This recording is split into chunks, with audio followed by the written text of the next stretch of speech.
Listen, be carefully. Once upon a time, in a small village surrounded by mountains, there lived a 24-year-old man named Marco. Marco was very restless and his mind was always full of thoughts.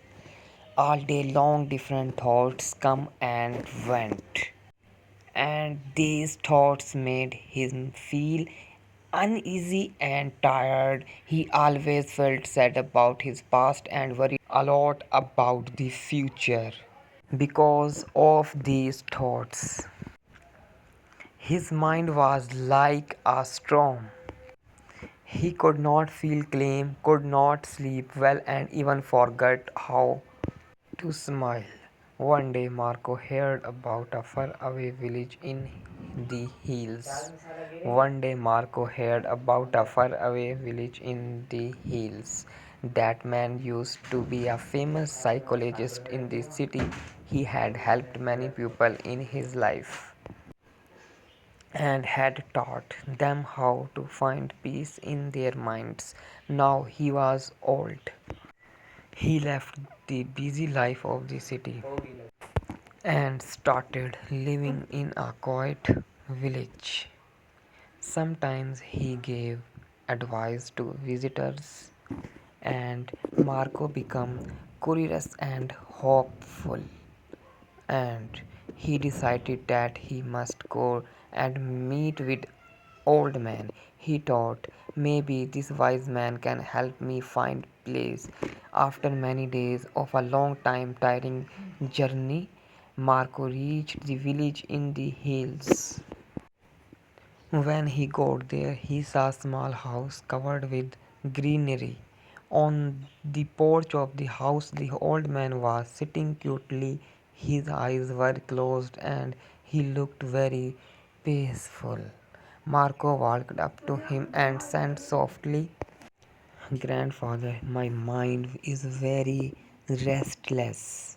I cannot stop thinking. I want peace in my heart. And can you help me?" And the old man slowly opened his eyes and gave a calm smile. He said, "You are looking for peace. Then come with me. I will give you a small task." He took Marco to his little yacht and then he filled a glass with water completely full on the top. The glass was so full then that even a little shake would make the water split. He gave the glass to Marco and said, "Walk from here to the edge of the village and then come back. But remember, you must not spill even one drop of water." Marco looked at him with surprise, but he wanted to do his best, and so he accepted the challenge. He held the glass carefully and started walking. The road was narrow and busy. Some people were walking, some were running in the road. Shopkeepers were calling customers and dogs were barking, but Marco did not look around. His eyes stayed only on the glass. He walked slowly and carefully, step by step, and people looked at him with surprise.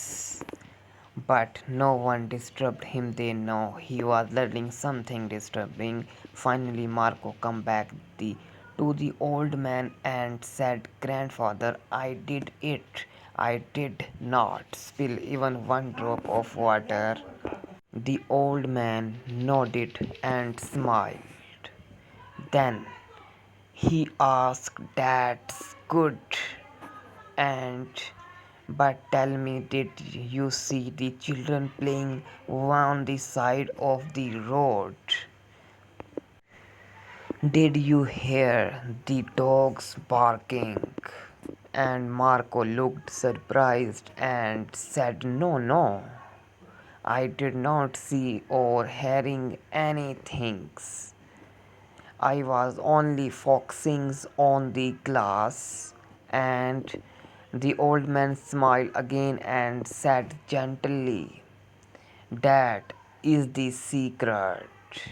Something that was always inside you, but you did not know. When your mind stay in the present moments, and then there is so space for fear, no confusion and no extra thoughts.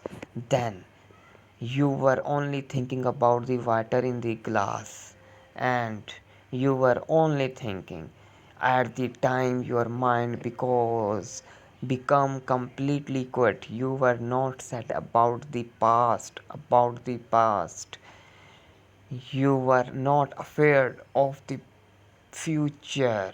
Marco began to understand this was the peace he was searching for. You were not afraid of the future. And Marco began to understand this was the peace he was searching for. Listen carefully. Peace is not something we find outside. Peace is already inside as when we live in this present. Marco bowed his head and said softly, "Grandfather, now I understand. Okay. And if I want to claim my mind, and I must keep my mind in this moment, okay? That I when really I must keep my mind in this moment, okay? That is when real peace comes." That the old man smiled and again said, "The sun was setting and the last night touched the ground. Birds were flying back to their nests." Marco started walking back home, and but now he was not the same restless young man. He had changed. He was peaceful inside because now he knew how to claim the mind. Please share this story with other friends and good